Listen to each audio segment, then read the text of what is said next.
Dear students, I welcome you in the online classes organized by ISP on the subject of critical discourse analysis. Dear students, as you know, this is our lecture number 9 on this subject. But before going into the detail of today's lecture, let us connect with our lecture number 9 to our previous knowledge. Dear students, we defined and differentiate discourse and text.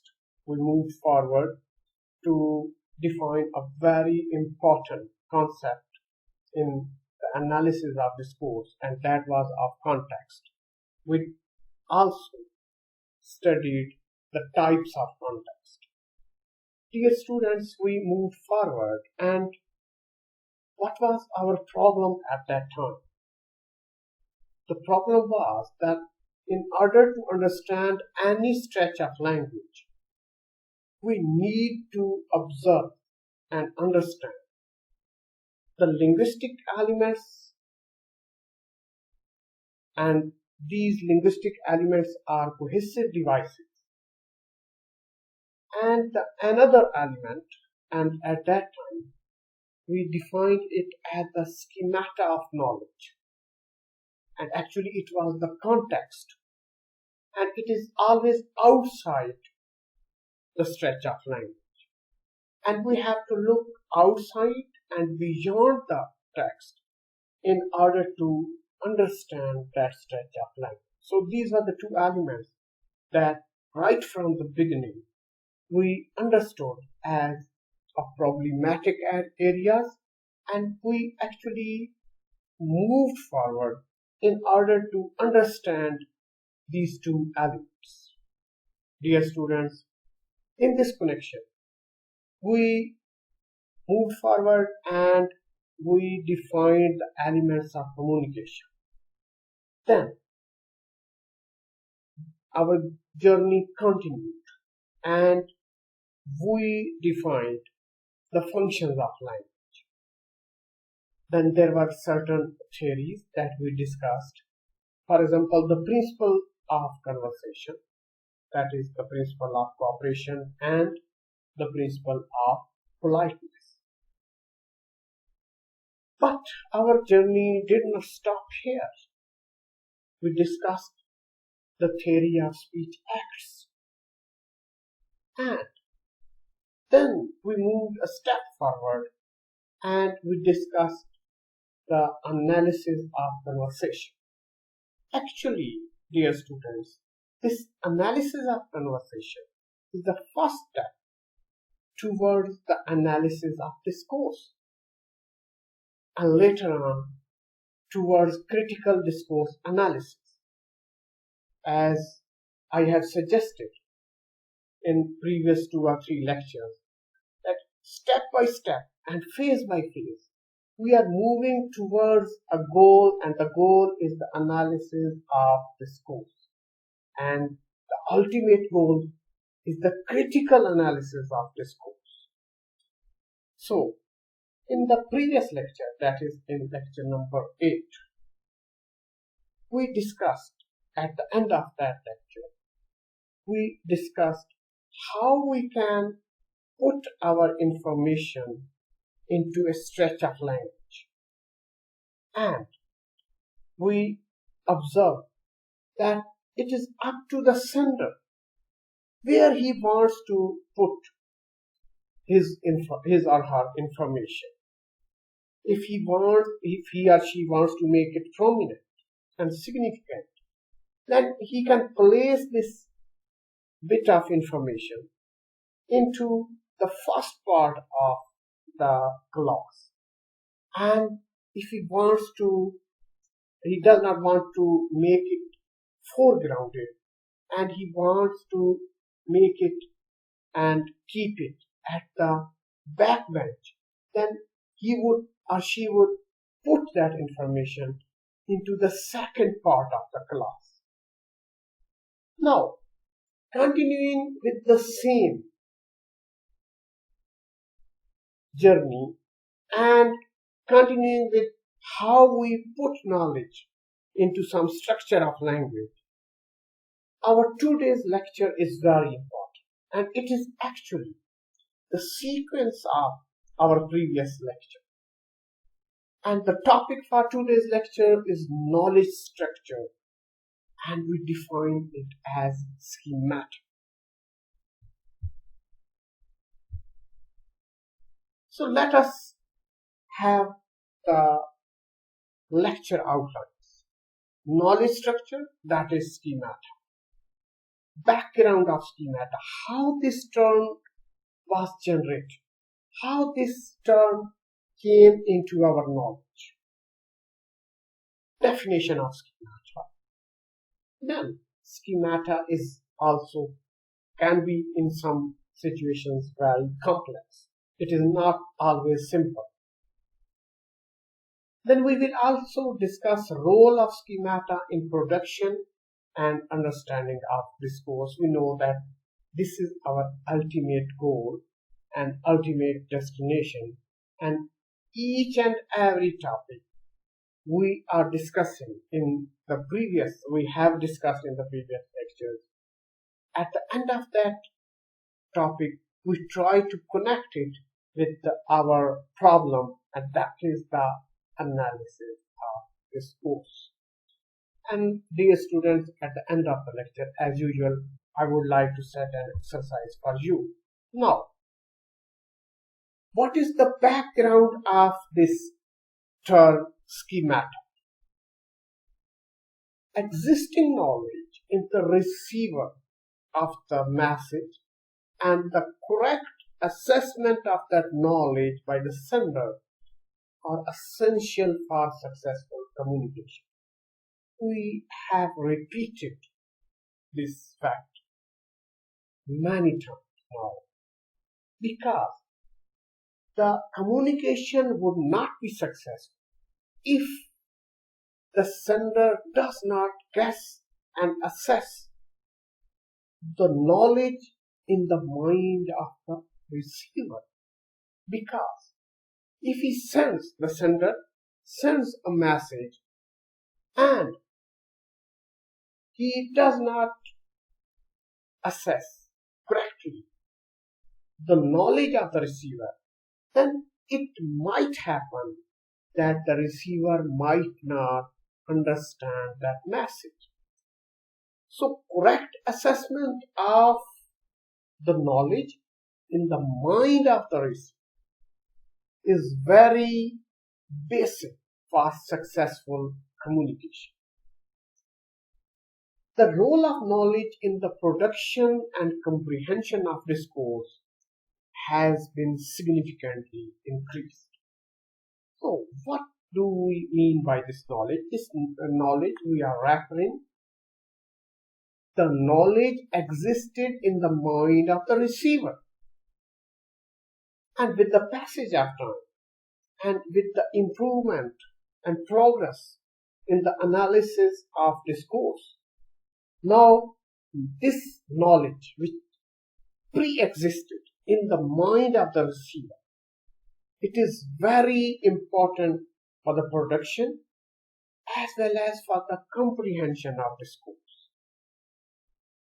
Computers are programmed to produce and understand discourse. Now, even in this modern age, the people who are in the field of critical discourse analysis, they are trying to use computers for this analysis. And now the problem is that for analysis of discourse, the sheer knowledge is essential. So how can we program computers with that sheer knowledge so they can assess and they can analyze a stretch of language, that is discourse? But the scientists, the people who are in the field of computers, they are trying to program computer so that they may not only produce discourse but they may understand discourse as well. And why they are thinking about it? It is because of findings in the field of artificial intelligence. So there is a lot of work done by the people in the field of artificial intelligence. There is a lot of knowledge and there's lot of research work that has already been done in this field. So as soon as there is improvement and there is progress in the findings in the field of artificial intelligence, with these findings, the people are thinking that even computers can be used to produce and understand discourse. But the problem is that I have already mentioned. For this purpose, pre-existent knowledge of the world is required in order to produce and understand discourse. Pre-existent knowledge of the world is required. So if they can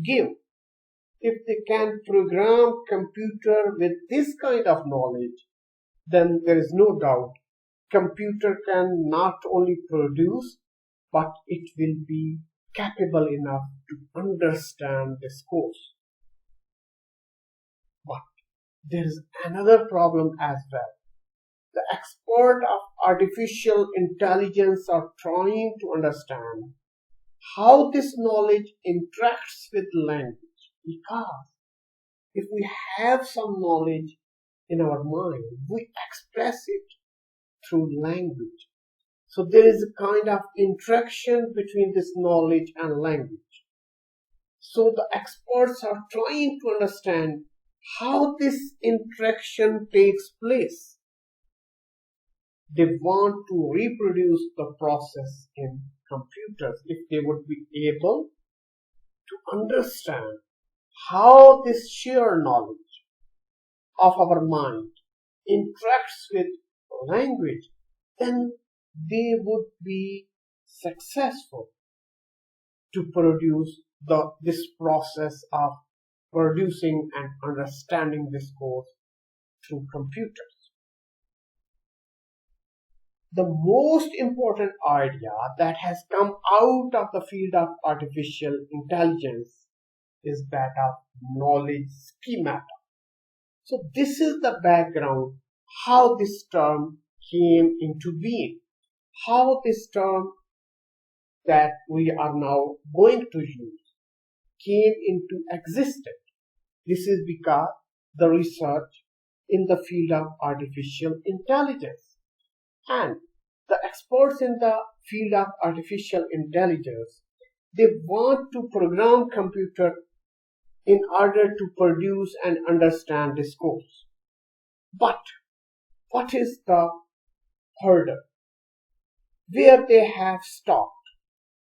They have stopped at a point because in order to understand and produce discourse, they need some pre-existent knowledge. And this is about the world all around us. Now, this is a kind of hurdle because they cannot understand how the sheer knowledge in the mind interacts with the language. So, as soon as they would be able to understand this process, perhaps they would be successful in this process of programming computer with that kind of knowledge, and those computers would be able to produce and understand discourse. So from this background, this term of knowledge schemata came into existence. Now, what is this knowledge schemata or a schemata? Is a general term for a conventional knowledge structure which exists in memory. So the knowledge about this world all around us. This knowledge that makes us interpret and explain and understand different situations, to act and react in different situations. This knowledge that existed in our mind and in our memory is called schemata. These are mental representations of typical situations. So as soon as we find ourselves in a typical kind of situation, our mind starts thinking, planning, and our mind tries to understand the situation and tries to explain it. These are the mental representations that our mind is creating about that situation. So schemata is actually mental representation of some typical situation. These are used in discourse processing to predict the contents of a particular situation. So this knowledge, this schemata is used in the processing of discourse, and it predicts the contents of a particular situation. Now, I want to take an example here. How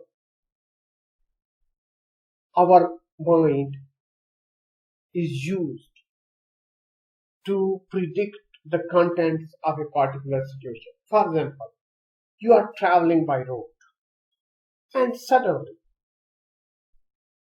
you are on a driving seat and you see that there is a crowd of people and the people are standing alongside the road. So, what your mind suggests in such kind of situation? You are at a distance from that crowd, but your mind starts working, and the first impression might be, the first representation of that situation might be that perhaps there is some road accident and the crowd has gathered at that place of accident. The second might be that there is some kind of protest going on and the crowd is there to protest or for protest. And the third may be that neither it is accident nor it is protest, but there is some other situation alongside the road. So you have not reached that spot. You are at a distance from that spot, but your mind has presented these three situations. It means that your mind is already working in order to understand that situation. Similarly, our mind is stimulated by keywords or phrases in the text or by the context, and it activates a knowledge schemata. So it is not only for the situation, a real life situation, as I have taken the example of some crowd along the road. But you are reading some novel, and as soon as you would find certain words or phrases in the text, sometimes by the context of the plot, your knowledge schemata is activated by these things, and it uses these activations in order to make sense of the discourse in the novel. It means that this knowledge schemata of the mind or that exists in our memory, it comes into action as soon as we find ourselves in some situation, or we are watching a movie, it may be, or we are reading some novel. So in order to understand all these things, a knowledge schemata is activated in our mind. We have taken an example here, and the example is, she woke up at 7:40. She made some toast and a cup of tea. She listened to the news and she left for work at about 8:30. Now, dear students, she woke up at 7:40. She made some toast and a cup of tea. That was second action. And in the third sentence, she listened to the news. That was the third. And fourth, she left for work at about 8:30. Now the question, I am putting two questions. Did she take breakfast? Did she change for going to work? The answer for both these questions is yes. Although we have not been given any information about these two questions. So, how and why are we answering yes to these questions? There is no mention of breakfast and there is no mention of change of dress for the work. Now, here, our mind is working. Our sheer knowledge about the world makes us to predict about the situation.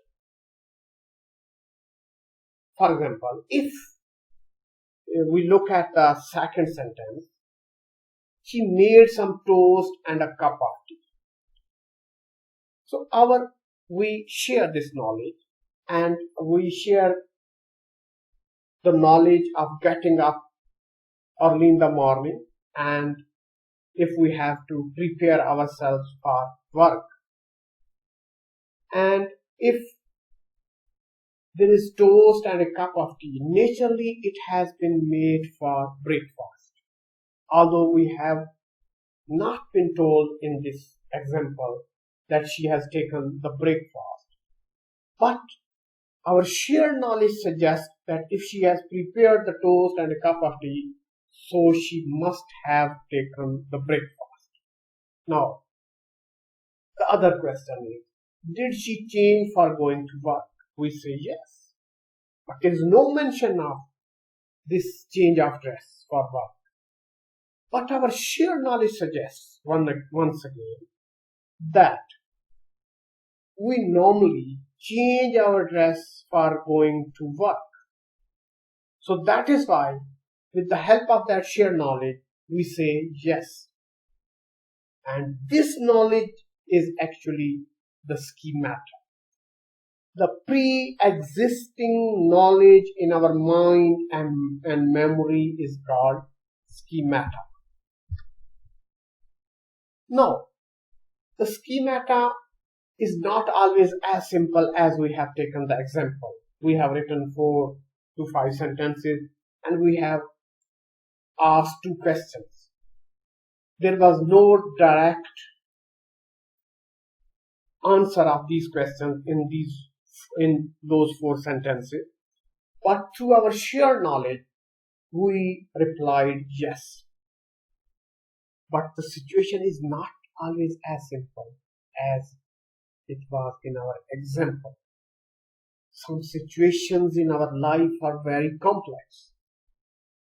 In order to understand a situation, mind must activate many schemata at once, each interacting with the other. For example, take that example of crowd along the road. Your mind worked and it suggested three situations at once. Accident, it is a kind of protest, or it might be any other situation. It means our mind, when it activates for some kind of situation, it can suggest many schemata at once, and each interact with the other. Also, mind has the capability of moving from one schemata to another. You are on the driving seat, you are moving towards that crowd. As soon as you would come near to the crowd, your mind would move from one schemata to another by reading that situation. Using more than one at the same time, your mind has this capability, as we have taken from and we have understood from this example. It can discard the old one and create the new one. It has that capability as well. So as soon as you move near to that crowd and your mind reads the situation, it can discard the old schemata and it can create a new one according to that situation. So that shows the complexity of schemata, and your mind may work simultaneously on many schemata, and it can discard the old one and create the new one. Now, schemata are not limited to unordered list of specific people or things within a specific situation. A sequence of events telling us what is likely to happen next. So, schemata is not always about some situation, about some person, or about some sequence of events. This schemata may be created for many other situations. Schemata may also suggest the typical roles and relationships of the participants in the discourse. It can suggest the typical roles. It can observe schemata, the shared knowledge. It can observe and it can suggest to the observer that what could be the typical roles played by these participants of the discourse and what is their relationship. It can also predict the development of specific texts, plot structures. Now, we are moving actually towards some literary discourse. So, if you are reading some novel, and as soon as the plot develops, you can guess, and you can guess through that shared knowledge, pre-existing knowledge present in your mind. You can predict through that knowledge how this text would move forward. You can predict what could be the next situation. Similarly, your mind can predict what could be the plot structure when we will move forward. So all these predictions can be worked out only with the help of that shared knowledge. And this shared knowledge is the schemata. I have already taken the example of roadside crowd. And if you are watching a movie and after watching it start, you can predict how this movie would move forward, what could be the relations of the participants, and what could be their roles as the movie would move forward. Similarly, if you are reading a novel and after certain bit of reading, You can suggest with the help of that shared knowledge what could be the future movement of the plot. And all this is being done with the help of that shared knowledge that pre-existed in your memory and mind. And this pre-existed shared knowledge of the mind is called schemata. Schema theory or schemata theory tells us the sender's choice and arrangement of information in communication. Because with the help of this shared knowledge, we can predict and we can understand how the information is being arranged in a piece of communication. It assumes that we can distinguish which factors in the situations are relevant. If we go back to that example, then we can see from those 4 sentences that if she woke up at 7:40, she prepared some toast and a cup of tea. She listened to the news. She goes for her work at 8:30. Now these were the 4 sentences in that example. We are here pointing out we can distinguish which factors in the situations are relevant. She might have gone through other functions during this period. For example, we may say she woke up at 7:40. She opened her eyes. She came out of the bed. She put on her slippers. She went to the bath. No, this is irrelevant detail. So, through that sheer knowledge, because we know that many people have gone through this experience, they share this knowledge that when you get up, you come out of the bed, you open your eyes, you go to the bathroom, you put on your slippers. So we leave out these irrelevant details because we assume that the other people share this knowledge. The successful communicator selects only those features which differ from schema, differ from that shared knowledge, enabling the receiver to adjust it. Same example. We have left out the detail. We have selected only those 4 sentences in order to make the people understand about the functions that she performs when she gets up. Human minds have a long-term aim to increase their knowledge of the world. But if we will go into the detail and we will give irrelevant detail, and that is shared by so many people and so many human minds, then it would not be the increase of knowledge. However, we will add only those features in our description which are not shared by the human minds. Information is relevant only when it allows us to alter our knowledge structure to give us a more accurate representation of the world.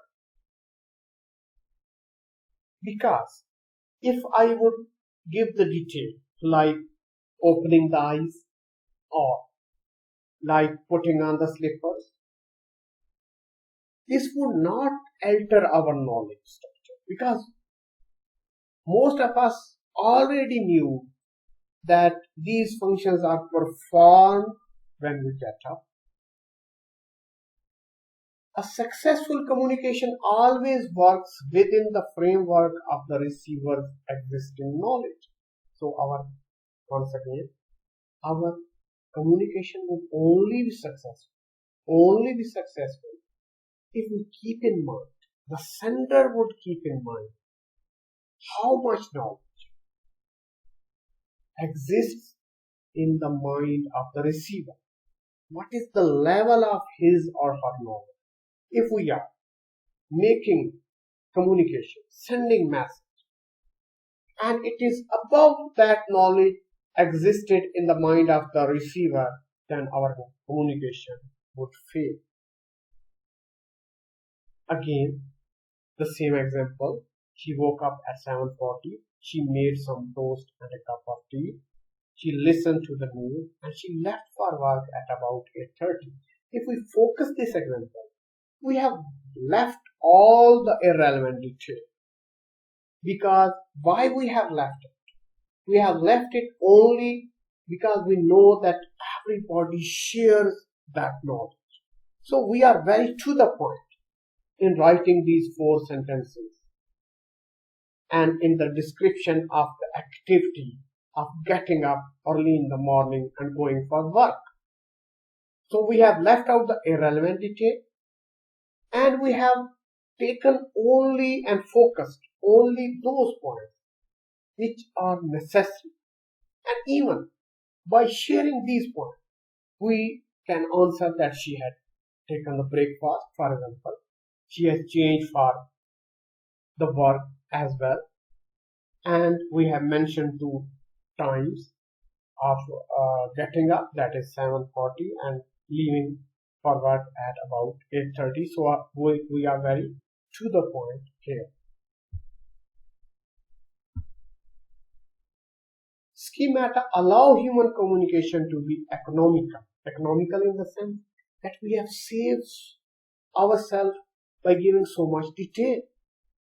We take some mutually shared knowledge out of communication. We are to the point, as I have already mentioned. The shared knowledge is taken out of the description. Neither we are too long-winded, not too brief in our communication. So that is, we know one of the principles, that we should be to the point and we should act upon the principle of brevity, to be brief. So if we would be too long or long-winded, again we would be irrelevant. Similarly, if we would be too brief, still our communication would not be successful. Now, this is the exercise based upon this lecture.